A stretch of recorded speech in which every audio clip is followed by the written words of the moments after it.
Hello, welcome to Swanee Sports Academy again. This is week 4 of the HoopSeen League Invitational. Guys, week 4, we're halfway through. So good competition this week. Let's talk about some of the games, some of the players we saw. The first game, or the last game that just ended here, was a great game between the Georgia Hawks and the Atlanta Celtics. Now, that's the 7th and 8th grade division, and the Hawks ended up winning, but I was really impressed with the Atlanta Celtics. It's a 6th grade team, mostly, I believe, playing up, and they just couldn't physically hang with the Hawks, who were very athletic and played well. What did you guys think about that game?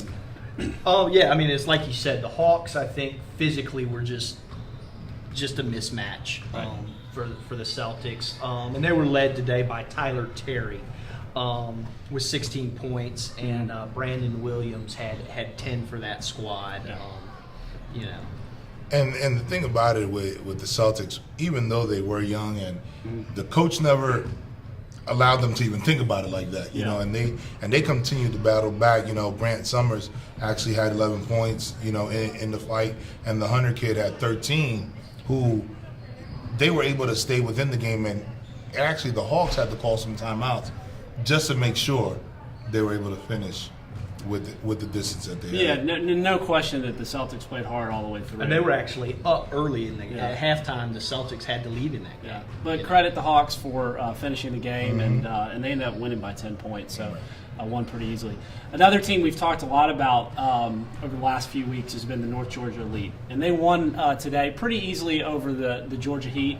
And what impresses me, guys, about the North Georgia Elite is we talk about them as we've talked about Bailey Minor, we've talked about Hiram Maxey, and they're a very balanced team. There were some new guys that really kind of popped up today that have been there consistently, and one of them was Xavier Bledson, led the team with 18 points today. We haven't even talked about him yet. So very balanced team there. Who else did you see? Who else you like? And I like also Joey Ndoye, that he was with 11 points. That again, he's just around the basket and is able to clean up some of the things that they need as a team. And as you mentioned, he adds to their depth when you go consistently are able to have several guys in double figures.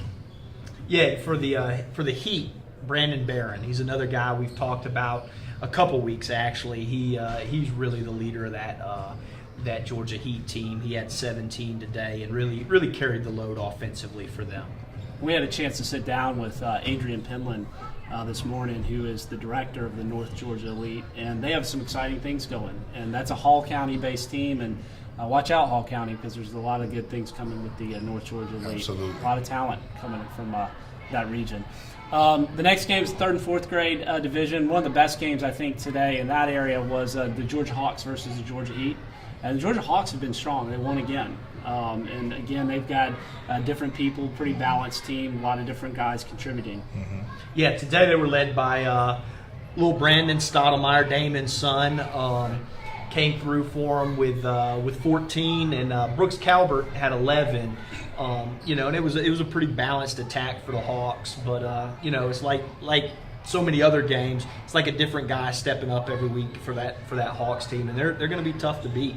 Yeah. Well, another solid contribution for the Heat came from Brian Baylor. He had 14 points, was able to really try to keep pushing and setting the tempo, but just the depth of the Hawks is what caught them. No question. Georgia Ribbon Warriors, let's talk about them. They're undefeated, and they've just been really strong. We've got great guard play. We've got some really good bigs.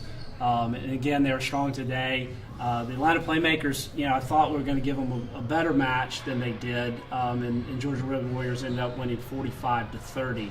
And there was some pretty good play out of the Georgia Ribbon Warriors guards today. Well, one of the things that the guards play is Alec Oglesby. He's the point guard, coach's son, who finished with 12. But the fact that they have a keen sense of knowing where every other player is, they have solid fundamentals and a great basketball IQ. You throw in the fact that Bobby Miller contributes with 10 points. And again, their team isn't about one guy scoring so many points. And I'm sure if we looked at the stat sheet, probably could have found several more players in double figures. Absolutely. Yeah, this was actually a game I was looking forward to because I thought the Playmakers on the inside matched up very well against the Ribbon Warriors, and that was true today. Gwendell Turner Right. was a beast. Right. Scored 20 inside. Talking to the coach after the game, coach thought he could have had 40. Well, he would have needed it. yeah, but he was a beast, and size-wise, that was really what I was looking at in the matchup, and I thought the playmakers did well inside. Right. So let's wrap it up. Any notable players you guys want to mention before we close this show? Yeah, one for the playmakers, the 3rd and 4th grade team, is little Jalen Edwards. Jalen has been around for a while, in and out of the facility and on the tournament circuit, and today he helped the playmakers with 12 points in a win. So. And actually, his running mate on that team is Makai McKinney with 11 in that particular game, and it's just they seem to work well together, and that's what makes them such a tough group to actually play with. And going further into that age group, you have Michael McGuber, who had 14 points for the Georgia Hawks, who was excellent in his performance today. Yeah, and I think 2 more players that have been mentioned on previous shows. Caleb Murphy had 14, and B.J. Boston with 13. Those 2 are outstanding players for that Hawks team. Absolutely. Well, that wraps up this week's broadcast, and we will see you next week from Sewanee Sports Academy and the HoopSeen Invitational League. Make sure to follow us online or on Twitter, HoopSeen, as well as at SSA Sports. See you next week.